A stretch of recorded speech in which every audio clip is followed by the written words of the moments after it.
हमने शहर को दी एक नई पहचान, हम हैं सिंघानिया बिल्डकॉन।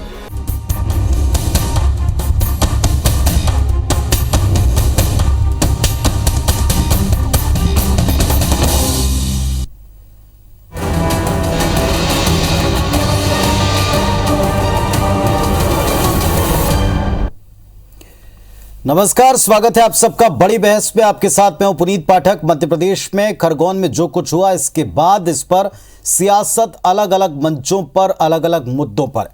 रामनवमी की शोभा यात्रा पर पत्थर बरसाने वालों के घर जमींदोज करने की कार्रवाई अगले दिन से शुरू हो गई और अब इस पर भी सियासत है। कांग्रेस का आरोप है कि सरकार बिना किसी नियम, कायदे के, कानून के लोगों के घर गिरा रही। घर गिराने को लेकर कांग्रेस पार्टी भेदभाव के आरोप भी लगाती है। इसमें प्रधानमंत्री आवास के तहत गरीबों को दिया घर भी गिराने के आरोप कांग्रेस पार्टी ने लगाए। इधर बीजेपी कहती है कि जो भी इस तरह पत्थर फेंकेगा, दंगा भड़काने का प्रयास करेगा, अशांति फैलाने का प्रयास करेगा, उस पर इस तरह का एक्शन होता रहेगा, चाहे वो किसी भी मजहब का हो, जाति का हो, वर्ग का हो।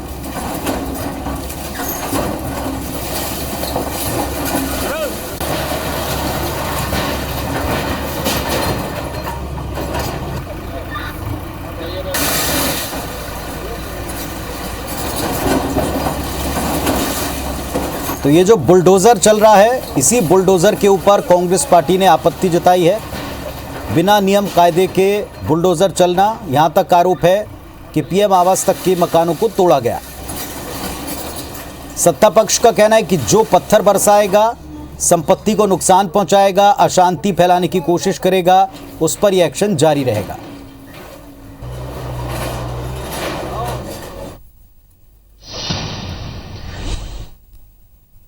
जिसके तहत बुलडोजर चला के पहले मकान तोड़ दे रहा, इसमें जो प्रधानमंत्री आवास के भी मकान तोड़े गए। भाई, प्रधानमंत्री आवास तो जो दिया होगा, ये सरकार ने दिया है ना, जिला कलेक्टर ने दिया है, तो ये कैसे गलत लोगों को दे दिया? तो ये पूरा सरकार का फेलियर है, कानून व्यवस्था पूरी ध्वस्त है। सरकार ने पत्थरबाजों पर कार्रवाई की तो कांग्रेस के पेट में दर्द हो रहा है। ये इस बात को इंगित करता है कि 84 के दंगे कराने वाली कांग्रेस, इस देश में अलगाववादी ताकतों को संरक्षण देने वाली कांग्रेस की मानसिकता में कोई परिवर्तन नहीं आया। तो एक कार्रवाई, सवाल दो। सवाल पहला नंबर ये कि क्या कार्रवाई बिना किसी नियम, कायदे, कानून के हो रही है, और सवाल नंबर दो कि क्या इस कार्रवाई को लेकर जो तकलीफ हो रही है वो अपनी किसी व्यक्ति पर कार्रवाई को देखकर हो रही है। ये दोनों पक्षों के आरोप हैं। चलिए, दोनों पक्षों से दो बड़े ही कद्दावर और समर्थ नेता हैं, सीधे सीधे बात करते हैं उन्हीं से। मिथुन अहिरवार साहब है, कांग्रेस पार्टी का पक्ष रखने वाले हैं, और उमेश शर्मा जी हैं, भारतीय जनता पार्टी की तरफ से अपनी बात रखेंगे। आप दोनों को नमस्कार, बहुत स्वागत है बड़ी बहस में आपका। उमेश शर्मा साहब, कांग्रेस पार्टी का ये कहना है कि बिना किसी नियम, कायदे के आप सीधे बुलडोजर चलाना शुरू कर रहे हैं और इसमें पीएम आवास तक के मकानों को तोड़ दिया। इस नियम कायदे के अंतर्गत पत्थर फेंके जा रहे हैं। कौन सा नियम, कौन सा आचार संहिता, कौन सा संस्कार, कौन सी मर्यादा, कौन सा मजहब, कौन सा पंथ, कौन सा धर्म ये कहता है कि अन्य लोगों पर हम पथराव करें, दूसरों के घरों में जाके आग लगा दें, हम वाहियात ढंग से नारे लगाए, चलो रे रेप करेंगे और रेप करने का नारा लेके लोगों के घरों में घुसने का प्रयास करा जाए, पत्थरों से लोगों के दरवाजों को तोड़ा जाए, अबोध बालकों को, नाबालिग बच्चों पर जानलेवा हमला करा जाए, और इस तरह का हमला करा जाए कि वो जीवन मृत्यु से जूझते हुए अस्पताल में मरणासन अवस्था में इंदौर में भर्ती हैं। इस तरह का कौन सा काम नियम कायदे में करा गया है? और इस तरह की कोई भी कार्रवाई को ना तो हम हिंदू के नजरिए से देख रहे हैं, ना मुसलमान के नजरिए से देख रहे हैं। कांग्रेस पार्टी बार बार कहती है कि आतंकवाद का कोई धर्म नहीं होता है। हम भी तो यही कह रहे हैं कि दंगाइयों को आप मजहब से मत जोड़िए।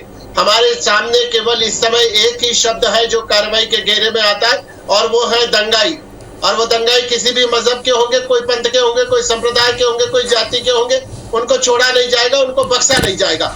और कांग्रेस पार्टी के मित्रों को लगता है कि ये कार्रवाई नियम कायदे के अंतर्गत नहीं आती है, और लोगों के क्या, दंगाइयों के, उपद्रवियों के, अराजक तत्वों के, असामाजिक तत्वों के, आतताइयों के, ऐसे लोगों के जो हिंसा पर उतार हुए, अराजकता पर उतार हुए, बलात्कार करने के नारे लगाकर एक लोगों के घरों में घुसने का प्रयास कर रहे हैं, लगातार पेट्रोल बम की बरसातें कर रहे हैं, ऐसे लोगों के लिए अगर कांग्रेस पार्टी के मित्रों के दिल में दर्द उमड़ रहा है और उनको लगता है कि ये बुलडोजर चलाने की कार्रवाई गलत है, तो जाए इन सबको लेकर हाईकोर्ट का दरवाजा खटखटा, न्यायालय में खड़े हो जाए।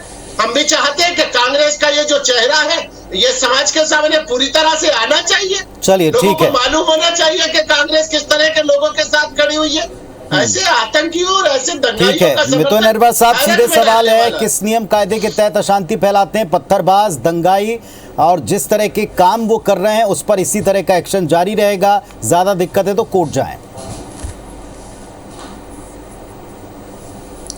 नहीं, ये बहुत अच्छी बात उन्होंने कही कि किसी नियम कानून के तहत वो लोग ये काम नहीं करते हैं। यदि कोई किसी धर्म के व्यक्ति के लोगों पे पत्थर फेंकता है, उनके धार्मिक प्रोसेशन पे चार्ज करता है, तो ये किसी नियम के तहत नहीं है और ये अपराध है। लेकिन ये कर कौन रहा है? ये अपराधी कर रहे हैं। अपराधियों से निपटने के लिए क्या सरकार अपराधी बनना चाहती है? अपराधियों से निपटने के लिए क्या आज के जो एग्जिस्टिंग सिस्टम है, कोर्ट्स हैं, बाबा साहब का आज हम लोग याद कर रहे हैं, ये संविधान देकर के गए हैं ना, जिसके तहत कोर्ट डिसाइड करते हैं कि कौन अपराधी है कौन नहीं है। पुलिस उनको पकड़ के चार्ज करती है, शासन प्रशासन अपना काम करते हैं, फिर कोर्ट डिसाइड करती है कि अमुक व्यक्ति को क्या आपको सजा देनी है। मध्य प्रदेश की अजाबयत का आलम यह है कि यहाँ कोई व्यक्ति बलात्कार करता है और कोई व्यक्ति अपराधी करता है तो उसको बलात्कार की सजा ना देकर के केवल उसका घर तोड़ा जा रहा है।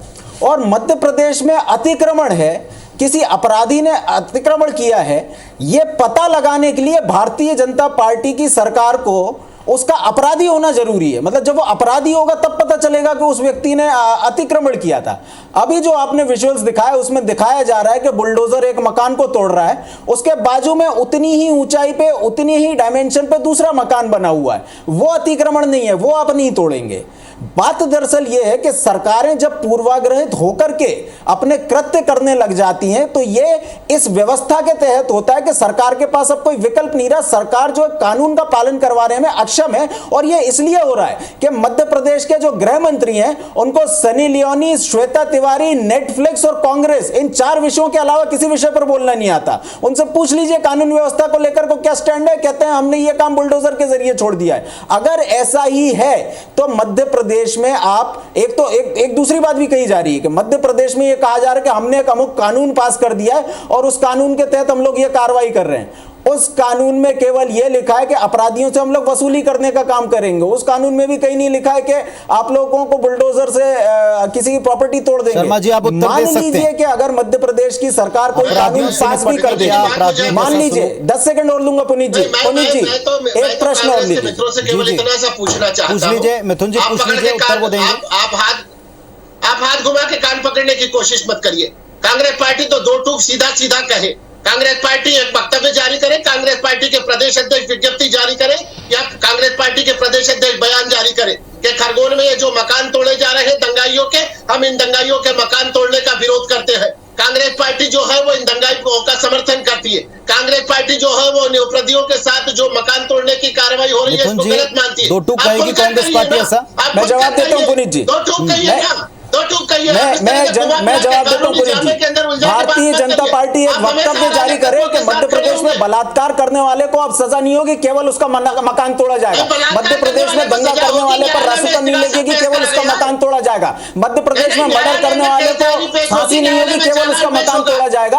और मध्य प्रदेश में सांप्रदायिक दंगे भड़काने वालों को खुली आजादी है कि केवल अपना 2 कमरे का मकान तोड़वा लो और बड़े बड़े आप लोग दंगे करवा सकते हैं। आप ये बताइए कि मध्य प्रदेश में क्या भारतीय जनता पार्टी आज ये मांग करेगी कि सरकार का खर्चा बचाने के लिए आज कोर्ट्स की कोई आवश्यकता नहीं है, कोर्ट्स की कोई जरूरत नहीं है। मध्य प्रदेश के जो जजेस हैं उनको कोई वेतन देने की जरूरत नहीं है। ये जो कोर्ट्स की व्यवस्था खत्म की जा रही है। पुनीत जी, 1 मिनट उमेश जी, एक प्रश्न मैं आपसे पूछना चाह रहा था। पुनीत जी ने मुझे समय दिया था, मुझे पूछने दीजिए। उमेश जी, आपने बोल लिया, मुझे बोलने दीजिए। आपकी आवाज कट रही है, मैं नहीं समझ पा रहा हूँ आप क्या बोल रहे हैं, इसलिए मेरा प्रश्न सुन लीजिए। प्रश्न ये है, अच्छा बलात्कार की क्या सजा होती है? मकान तोड़ना या 7 साल की जेल? मकान तोड़ना या 7 साल की जेल? कन्विक्शन रेट कितना लो क्यों है आपकी सरकार का? एनसीआरबी के डेटा के अनुसार आप लोग न्याय क्यों नहीं कर पाते? क्यों छोड़ जाते? कांग्रेस पार्टी की समस्या ये है कि कांग्रेस पार्टी निरंतर आजाद तत्वों के साथ खुलकर कर रही है। अरे धारा 376 में कार्रवाई करी गई है ना, क्या बलात्कारी के ऊपर मुकदमा दर्ज नहीं करा गया? बलात्कारी की कैंसारी केस होगी, प्रदेश में यदि बलात्कार होगा, बलात्कारी की सजा क्या होगी? बलात्कार की धारा में कार्रवाई की जाएगी। आप जिस तरह से गुंडों की पैरवी कर रहे हैं, मिथुन जी, कांग्रेस पार्टी को असल में किस बात से दिक्कत है, इसका उत्तर जरूर आप दें प्रदेश को। कांग्रेस पार्टी को असल में दिक्कत किस बात से है? अगर एक्शन नहीं होता है तो भी ये काफी आपत्तिजनक होता है। पत्थरबाजों पर ये एक्शन आपको गलत लगता है? मैं आपको पत्थरबाजों पर पत्थरबाजी का जो कानून है उसके अनुसार कार्रवाई करनी चाहिए। उमा भारती जी पर क्या कार्रवाई की इन्होंने? ईंट मार के इन्होंने शराब की बोतल तोड़ दी, शराब की दुकान में कौन सी कार्रवाई उनकी? ये सिलेक्टिविज्म नहीं है क्या? मेरा जो मूल प्रश्न है, जो मूल प्रश्न, मुझे बोल लेने दीजिए, मेरा प्रश्न ले लीजिए। जिनके साथ हिंसा करी गई है, जिनके साथ अराजक करी गई है, उन्होंने नरोत्तम मिश्रा जी कह रहे हैं कि वीडियो देख के कार्रवाई हो रही है। नरोत्तम मिश्रा जी कह रहे हैं कि वीडियो देख के कार्रवाई हो रही है। वीडियो तो देखा ना उमा जी का?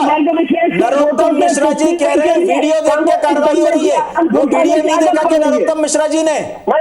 चलिए साहब, दोनों पक्षों को जनता के बीच में जवाब देना है और जवाब इस बात का भी देना है कि क्या ये कार्रवाई को किस आधार पर आप अनुचित ठहरा रहे हैं। जवाब इस बात का भी देना है जो कांग्रेस पार्टी कहती है, लेकिन ये तुष्टीकरण है या ये सेलेक्टिज्म है, जैसा आप दोनों तरफ से अपने अपने आरोप लगा रहे हैं। जनता बेहतर समझती है और सबसे बड़ी बात तो ये, जहां ये हो रहा है वहां के लोग जरूर समझते होंगे। बहुत शुक्रिया आप दोनों का अपने अपने पक्ष रखने के लिए। धन्यवाद, नमस्कार।